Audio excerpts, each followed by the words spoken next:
फूल बनके जियो, शूल बनके कसकना नहीं जिंदगी।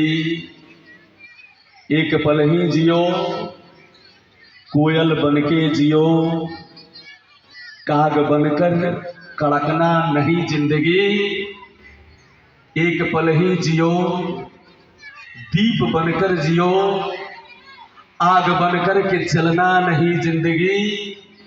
एक पल ही जियो, शेर बनकर जियो, मोम बनकर पिघलना नहीं जिंदगी। मोम बनकर पिघलना नहीं जिंदगी। ये जीवन बड़ा अनमोल बंधु, ईश्वर की बड़ी विशेष कृपा, तो ये मानव का जीवन हमें प्राप्त हुआ। और इस जीवन को प्राप्त करने के बाद यदि सम्मान के साथ, स्वाभिमान के साथ यदि न जिए तो फिर जीवन का महत्व कुछ नहीं बदलो। अभिमान नहीं होना चाहिए, स्वाभिमान होना चाहिए। स्वाभिमान होना चाहिए, अभिमान नहीं। और वो सम्मान, वो स्वाभिमान, इस प्रकार के गुण विकसित करने के लिए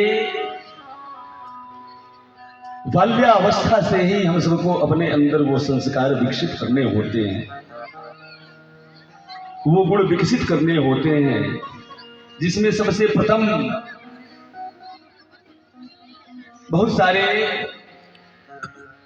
बाल गोपाल यहां पर बैठे हुए हैं, उन सबके लिए मुझे कहना कि यहाँ यज्ञ मंडप में, प्रवचन प्रकोष्ठ में आप नित्य आते हैं, कथा श्रवण करते हैं, तो यहाँ से कुछ न कुछ सीख लेकर के नित्य घर पे जाएं। जहां मैं कथा करने जाता हूं वहां पे प्रथम दिन ही बात कहता हूं, यहाँ पे पता नहीं कैसे विस्मित हो गया मैं।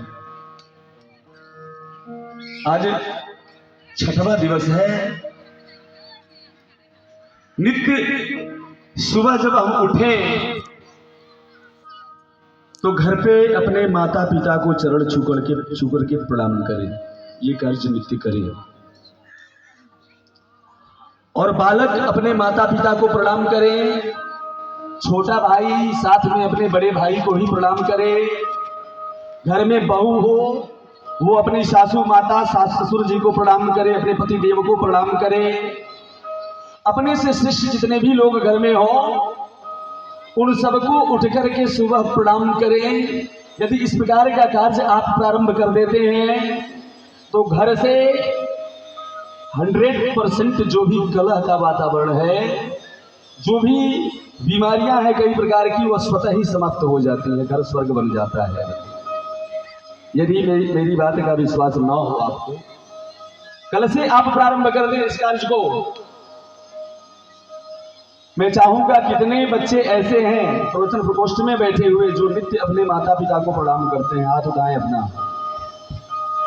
जितने लोग अपने माता पिता को रोज प्रणाम करते हो वो हाथ उठाएं। बच्चियां बैठे हुई हैं यहाँ पर, छोटे बालक ये कुछ दिखाई पड़ रहे हैं, बड़ी संख्या कम। अच्छा, कितने गार्जियन लोग ऐसे हैं जो अपने अपने माता पिता को प्रणाम करते हैं? हाथ उठाएं आप लोग। सत्य माने जो लोग करते होंगे वही लोग हाथ उठाएंगे, जो लोग नहीं करते होंगे नहीं उठाएंगे, क्योंकि भगवान शिव के दरबार में आप लोग बैठे हैं, झूठ मत बोलिएगा। कितने गार्जियन ऐसे जो नित्य अपने माता पिता को प्रणाम करते हैं सवेरे चरण छू करके? कोई हाथ नहीं उठा। जब गार्जियन लोगों का ये हाल है तो बच्चे कहां से प्रणाम करेंगे? देखिए, अपने आप में सुधार करें हम।